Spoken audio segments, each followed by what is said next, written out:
Continúan los problemas en Venezuela. Ahora México y Uruguay organizarán una conferencia sobre la crisis venezolana. Todavía no se tiene determinado quiénes participarán. Han sido invitados más de 10 países y esperan que todos ellos cuenten con una representación en esta reunión a la cual están convocando estos dos países. Se realizaría en Montevideo, Uruguay, el día 7 de febrero. Por un lado, Nicolás Maduro señaló que él está dispuesto al diálogo. Y por el otro lado de la disidencia venezolana, Guaidó señaló que los han engañado con esos supuestos diálogos en muchas ocasiones. Que yo sepa, es el primero. Es la primera vez que se establecerá un diálogo. Entonces, México y Uruguay buscan establecer mecanismos de diálogo que terminen con este enfrentamiento que muchos señalan como muy grave por las consecuencias que puede tener, tanto económicas como sociales. Estuve escuchando que no van a participar países que hayan tomado una postura radical. Sí, un bando. Sí, que solamente aquellos que estén neutrales. Y hablas ahorita, Adelita, de que serán 10 países los que están invitados. ¿Quiénes son? ¿Quiénes son los que no tienen una postura tan radical? ¿Quiénes están totalmente neutrales, aparte de México y Uruguay? ¿Quién más? Pues yo calculo que se puede incluir a Turquía. Ajá. No a Rusia, porque Rusia ha manifestado estar apoyando al gobierno venezolano. Lo mismo China.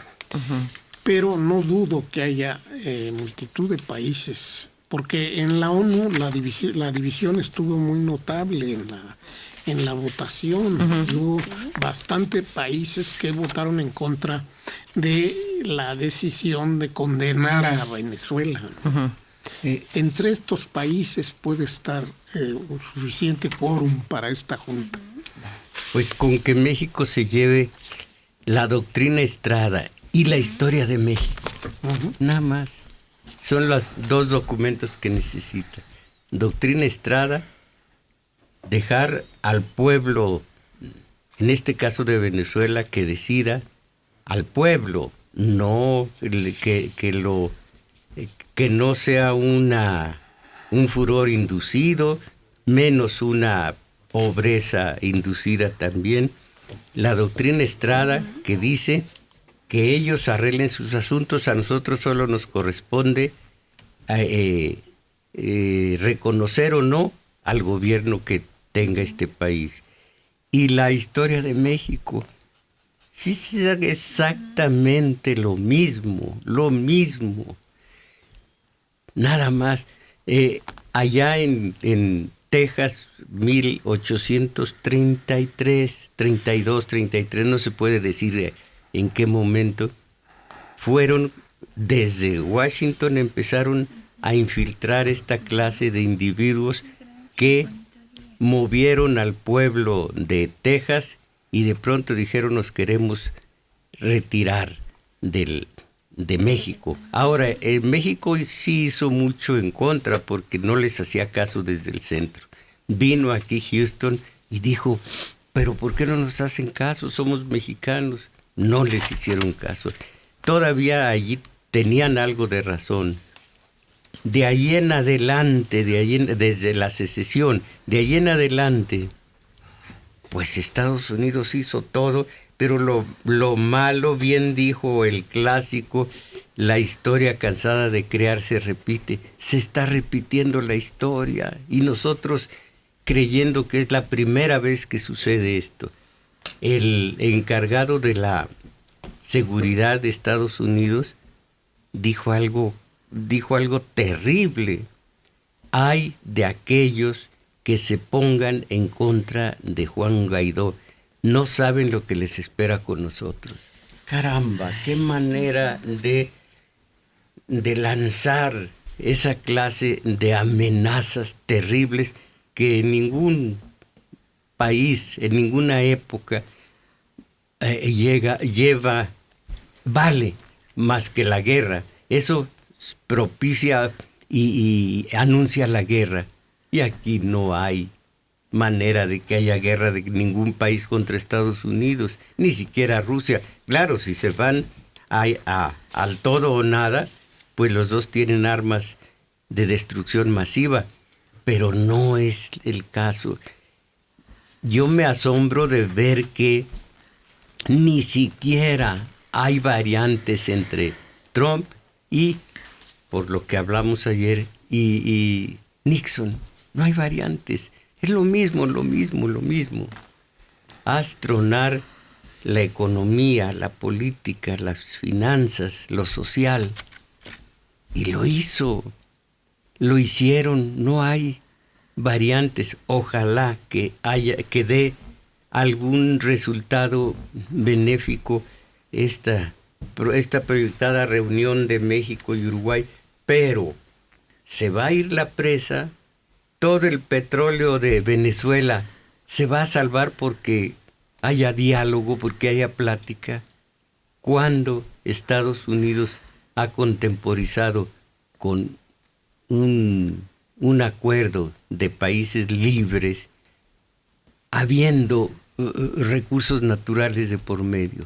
Pero entonces, si con ese pensamiento no habría solución en el problema de Venezuela, salvo que saliera Maduro, quedara Guaidó. Sí. Según lo que usted nos dice, va a ser inútil el diálogo. Claro, eso y lo todo digo. Va a seguir igual para Venezuela y va a seguir Estados Unidos presionándolo. Sí, yo no veo forma de cambiar la historia, no veo cómo cambiar la situación. Todo el petróleo de Venezuela lo requiere, en este caso, Trump. Habrá manera de, con diálogo, con sentido común, con humanitarismo, para hablar de valores, quitarle a Trump el usufructo de todo el petróleo de Venezuela. Qué gran cosa sería que hubiera una solución que no fuera la pura fuerza. ¿De dónde salió Guaidó? ¿De dónde? Ni personalidad tiene como para ser él. Simplemente él es una persona a la que mueve Washington y se prestó. Tuvo muchos encuentros con Washington, encuentros secretos, ahora se sabe. Yo no veo solución. Lo único que veo es que esto va a suceder porque es la historia de un imperio que tiene la Alta California, que se decía, Texas, Oregón, todo lo que el sur de Estados Unidos, que era de México. ¿Y por qué cambió? ¿Por qué se lo llevaron? Es la historia. ¿Qué fuerza tuvo México para detener aquello? ¿Y qué fuerza tuvo Haití para, cuando le sacaron a Manuel Antonio Noriega, más de 5,000 víctimas civiles según organismos internacionales de derechos humanos? Y seguir con República Dominicana. Aquí ahora no se han quitado ya todos los presidentes de repúblicas de la UNASUR, Unión de Naciones del Sur. La herencia de Hugo Chávez no se hizo primero se satanizó a Hugo Chávez, como antes a Castro. Son dictadores, y con eso ahora el dictador es Maduro. Con eso basta. Dice la contrainsurgencia, ¿cómo se llama? Descalificar para aislar para reprimir. Ya estamos en la etapa del reprimir de Maduro. ¿Por qué fue que lo descalificaron? Es obvio. Primero, dictador. ¿Cuánto hace que es dictador? Y Castro dio una muestra de que sí se puede, y eso fue lo trágico. Ahora cómo está aislado de Estados Unidos y demás. Así que no, estoy pesimista, pero pocas veces me ha dolido, y lo mío no es una frase. Cuando habló ayer la doctora psicoanalista de la melancolía, le iba yo a decir, la tristeza la tuve yo ayer. Ante mis ojos se está perpetrando uno más de esos pasos abyectos del imperio.